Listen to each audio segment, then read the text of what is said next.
Hello, great people. The arrest of Martin Ose, popularly called VeryDarkMan, is generating a lot of strong reaction, not just in Nigeria, but internationally. In fact, call it an issue that is beginning to take international concern. You won't be wrong, as there are reactions coming in from American citizens, from Chinese citizens, and also Atiku Abubakar is reacting to it. Peter Obi too is also reacting to it. In a moment, I'll be playing you a video of an American woman, and you will hear what she has to say and warning to the Nigerian government. Then from the US based woman, we will go straight to China. We will be looking at the response of a Chinese man to VDM's arrest, how VDM helped the man, and what the Chinese man feels about his arrest. Then from there, we would go to Nigeria to look at what Peter Obi is saying as regards the arrest. Then from there, we'll go to Atiku Abubakar to review what he has to say. Then our last bus stop will be to review the conduct of the EFCC. What is EFCC saying? How logical is their action? We'll be dissecting all this and a whole lot more on this episode with your show plug, Dr. Omosholadeji. First, let us go and watch the video of the American lady. Then we'll come back for some great discussion. Let's watch it.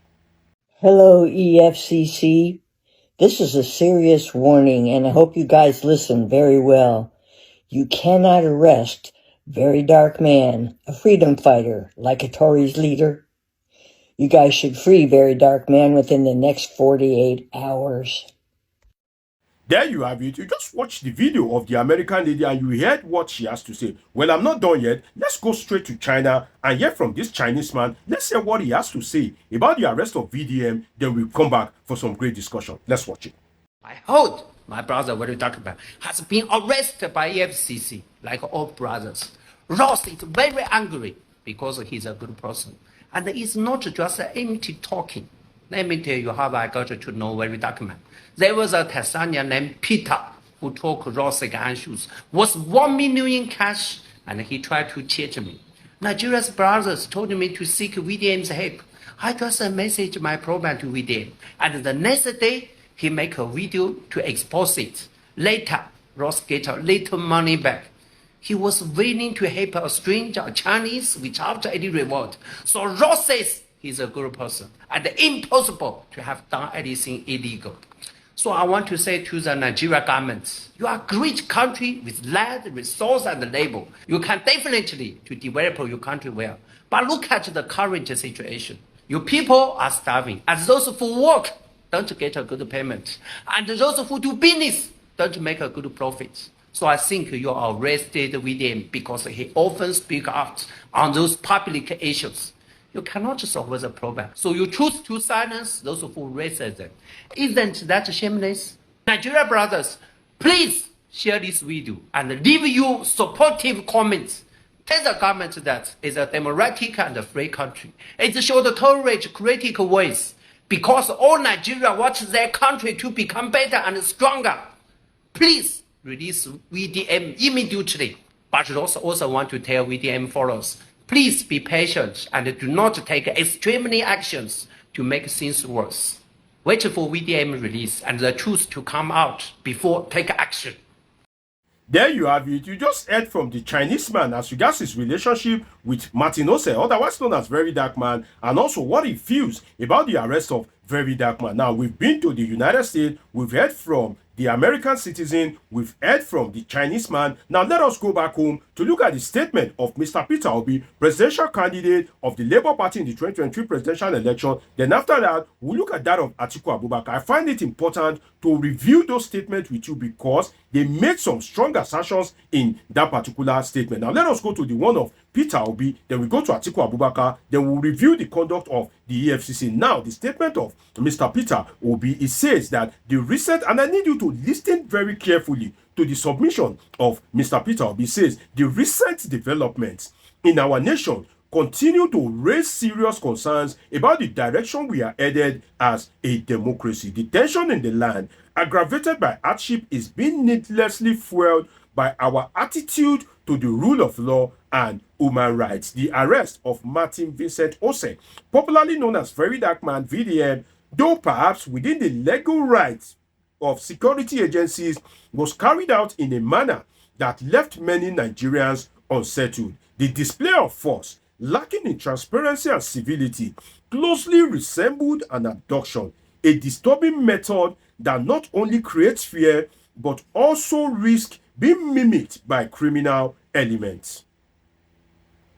If Nigerians begin to struggle to distinguish between legitimate arrests and unlawful abductions, we will lose a vital layer of national security and accountability. This trend is not new. We must recall that even our esteemed judges, the last line of defense for justice, have suffered similar indignities in recent years. When those who interpret the law are treated with such disregard, it is difficult to expect that ordinary citizens will feel protected under the law. Moreover, these methods are beginning to affect our economy and business environment.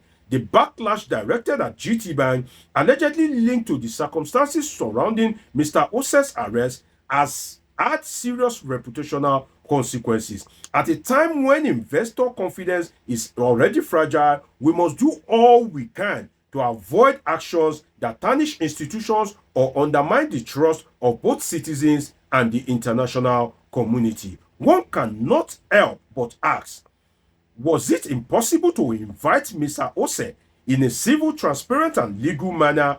Would that not have spared Nigerians, GT Bank, and our international image and our national image the unnecessary shame and losses we now witness? Similarly troubling are allegations surrounding the so-called adoption of the NANS president, if true. It raises critical questions about the independence of student leadership and the subtle erosion of young voices in our democracy. Nigeria's youth should not feel coerced, silenced, or absorbed into political agendas that do not reflect their will. The oppression of young voices, whether through force, patronage, or intimidation, is a dangerous path that we must not normalize. We must return to a Nigeria where justice is done and is seen to be done without theatrics or abuse. A country where youth can speak freely, judges can serve with dignity, and institutions act responsibly. That is the Nigeria we must rebuild. A new Nigeria is possible. P.O. meaning Peter Obi. Now, you just heard what Mr. Peter Obi said, and look at the logicality of his argument. Look at how he placed it, and look at how he decided to go further to advise the Bola Ahmed Tinubu administration. But how will the Bola Ahmed Tinubu administration respond? If they want to respond, they'll start abusing the man. You can see the kind of people we have in the presidency and the sympathizers of Tinubu. What has Peter Obi said now that is wrong? Instead of them to see him, in this case, not as the opposition, but as a voice of reason, they'll start abusing him. They can go back to when the man was governor of Anambra State. They can go back to when Peter Obi was 20 years old. Rather than for them to focus on the substance and address the issue, you'll find the ruling government behaving as if they are the opposition. You can imagine that. Now, let us go to that of Alhaji Atiku Abubakar. Let's hear what Atiku Abubakar has to say as regards the arrest of Martin Ose, otherwise known as VeryDarkMan. I read Atiku's statement for you. He says, the arrest and continued dissension of social media influencer and outspoken critic Mr. Martins Vincent Ose, widely known as VeryDarkMan by the Economic and Financial Crimes Commission, is yet another blatant abuse of power by the Tinubu administration, which has made political repression a hallmark of its rule. Even more alarming is the fact that Mr. Ose remains in custody without any formal charges is a flagrant violation of his constitutional right and a chilling reminder of the growing authoritarianism under this government. The latest episode is part of a disturbing pattern. The Tinubu regime's relentless assault on the fundamental freedom of Nigerians, particularly those who dare to speak truth to power or align with the political opposition. We must not allow state-sponsored repression to become the defining character of our democracy. While security agencies are quick to target dissenters and critics, often in complete disregard of due process, political loyalists with credible allegations of corruption walk free, trading sycophancy for immunity. The Tinubu administration's systemic crackdown on opposition voices is nothing short of disgraceful. It is an affront to democratic norms and must be fiercely condemned and resisted. Alhaji Atiku Abubakar. It says AA, that means Atiku Abubakar. Now, look at what Atiku said. You know, he made an assertion here that I absolutely agree with. He said that people that are supporting the government with credible allegations of corruption will walk free, and the government is trading psychophancy for immunity. I think that is a very strong submission that aptly fits the conduct of this government. Now, let us look at the conduct of EFCC, how EFCC is handling this. Now, EFCC decide to speak to BBC. You see, EFCC, I don't understand what is wrong with people in government. Well, you know, the more you try to understand them, the more you get confused. EFCC decide to speak to BBC. You left NTA. Now, let us imagine you don't like Arise, you don't like channels, right? You don't like all other stations in Nigeria. But don't you like NTA? Is NTA not your own? So you left NTA, you went to BBC, owned by the UK government. So you can imagine the way people in government are thinking. Instead of you to address the matter on NTA, you went to BBC. And the claim by the EFCC that the claim of petition being submitted by some people, you know, it gives me some form of concern in the sense that if the matter gets to court, if VeryDarkMan is not cooperating and the matter eventually gets to court, won't people eventually know the people that wrote that petition? In the sense that EFCC is saying that they cannot reveal the identity of such people. It is not a delicate issue like that. You just say some people. Who are those people? Nigerians are interested in them. Nigeria wants to know them. So if you cannot reveal the identity of such people, then the people will think that you are just witch hunting VeryDarkMan.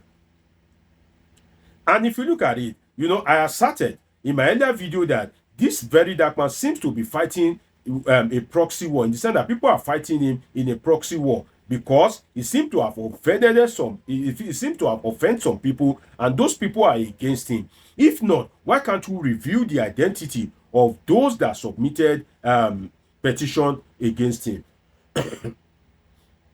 So I think the Tinubu government is taking Nigerian youths for a ride because they know the youths lack sustainability power. They know that, you know, when you protest, maybe 2 days, 3 days, max 1 week, you guys will back up. If it were to be the youth of country that have sustainability power, I don't think the government will be joking with the voice of the youth, advocating for the release of VeryDarkMan. But I hope they won't kill VDM because its popularity is gradually becoming overwhelming for the government. And when you have an overwhelming popularity, when the youth are on your side and the government doesn't have you in their pocket, doesn't have control over you, then the next thing is at the end of the day, you may be executed. So I hope that VeryDarkMan will be saved at the end of the day because his popularity is becoming overwhelming for the Tinubu government. It's been an interesting time with you on this episode of Politics with Dr. Omoshola. Subscribe, turn on your notification button, catch up with my past videos. See you in my next video. I love you all sincerely.